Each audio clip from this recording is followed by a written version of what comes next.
Hey guys, Chris Larson, Oswego Real Estate Group.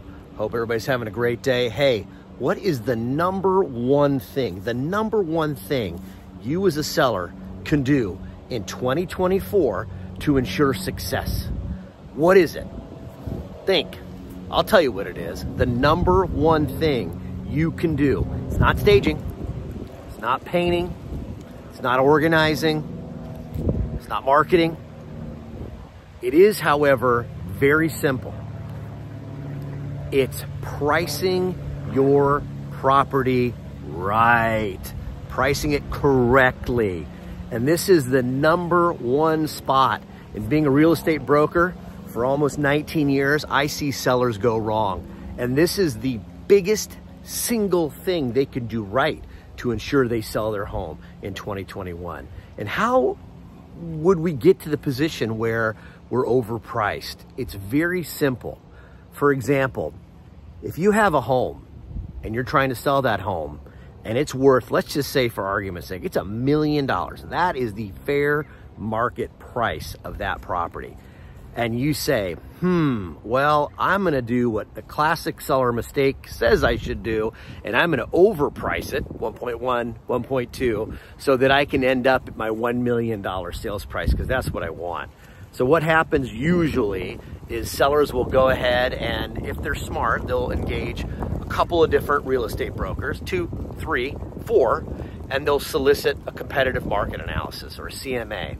And that CMA should be accurate, and they should all kind of come to a very similar estimation of value if they know what they're doing. Now, not all brokers know what they're doing. Not all real estate agents know what they're doing. That's why, unfortunately, it's not that difficult of a profession to get into. So make sure when you're meeting with whoever you're meeting with somebody that actually sells real estate for a living.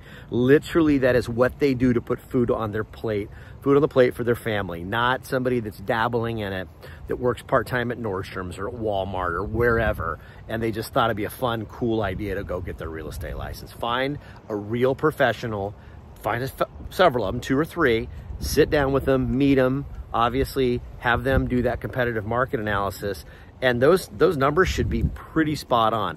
If those agents know what they're doing, they're coming in with a value right around what that property's worth. Now, you can price it a hair over, right?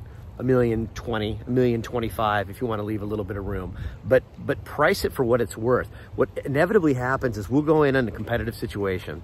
There'll be multiple agents. That seller will tell those agents, hey, I'm meeting with 4 other agents, and your value is going to be very important to us making a decision. That agent knows that that property is worth $1 million, and they say to themselves, how do I lock up this seller? How do I make sure I'm the guy or the gal that wins? I'm going to go ahead and put together an analysis that shows their property is worth $1.2 million, 20% higher than what it actually is. And the seller, when you sit down and show them that number, and human nature is you always want more. Why wouldn't you want more? They go with that agent, and that agent has done them a massive disservice, because now they're coming out overpriced, and that agent basically secured the listing, by giving a big number to them, and knowing that human nature is what human nature is. They locked that seller into a 6-month or 1-year contract, and guess what? 30 days after going on the market, the feedback is you're a little overpriced, or you're a lot overpriced. Wow, let's lower that listing price. How does that sound, Mr. or Mrs. Seller? We'll go to 1.1, or we'll go to $1 million, or we'll go to $1,050,000, because that's where you probably should have been from the get-go. And there's a study out there, and this is confirmed. There was a big study done about 20 years ago when I got into the business, and it basically said, if you're a seller and you reduce your listing price more than 2 times, you will actually sell for less money than if you just would have listed it right out of the gate. Put it at the appropriate sales price, or asking price, and not try to overvalue the property. It's pretty interesting that in this day and age, that is still the number one mistake I see sellers making, is they get a little greedy and they don't listen to their agent, or they listen to the wrong agent, and then that property sits on the market for 30 days, 60 days, 90 days, and has to be reduced once, twice, maybe 3 times. And, you know, actually at the end of the day sells for less than it would have if you would have priced it right from the beginning. And I will see this, I will tell you, I see this happening a lot. I met with a seller almost 18 months ago. I sold the house 4 doors down, and it was a bigger house with a 3-car garage, in my opinion, on a better part of the street, and it had a bigger, flatter backyard. And we sold that house, we listed it when the market was hot at $899,000. It was when it was crazy, and we ended up selling it for $947,000. Multiple offers, that's what was going on back then. So this person sees that, and they go ahead and say, wow, I could probably get $1.1 million for my house because I have 1 extra bedroom and I'm 300 square feet bigger. I met with her, I said, absolutely not, you're overpriced, you don't have a backyard, you're not as updated, you're on a busier part of the street. Did not listen to me. She's now her 3rd agent. Her 3rd agent she's on, and she's priced at $999.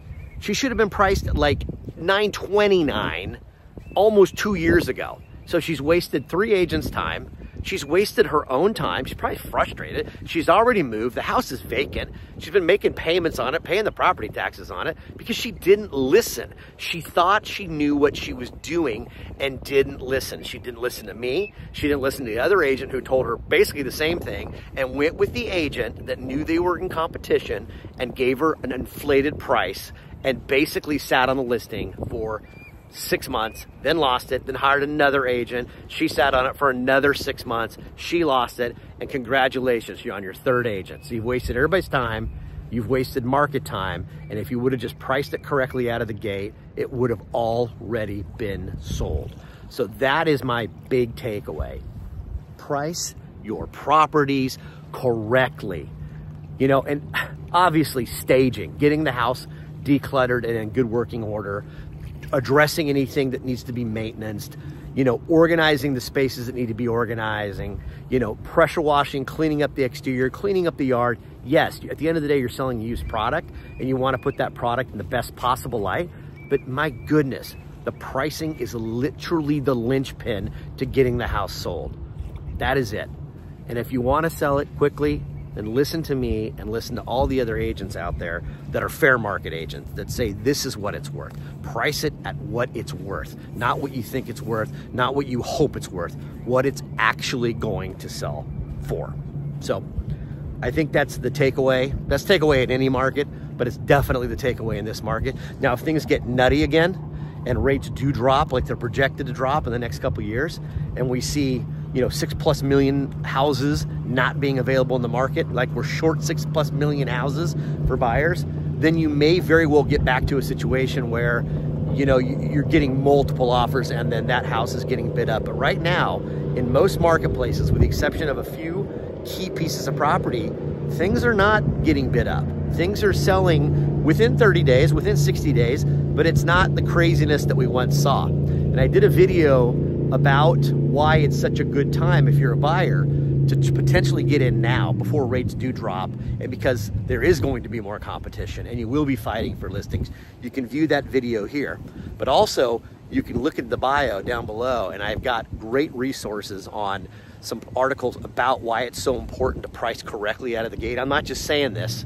I mean, my experience tells me it is absolutely is that important, but I'm going to provide fact-based articles. I'm going to provide things that you can look at to make that decision.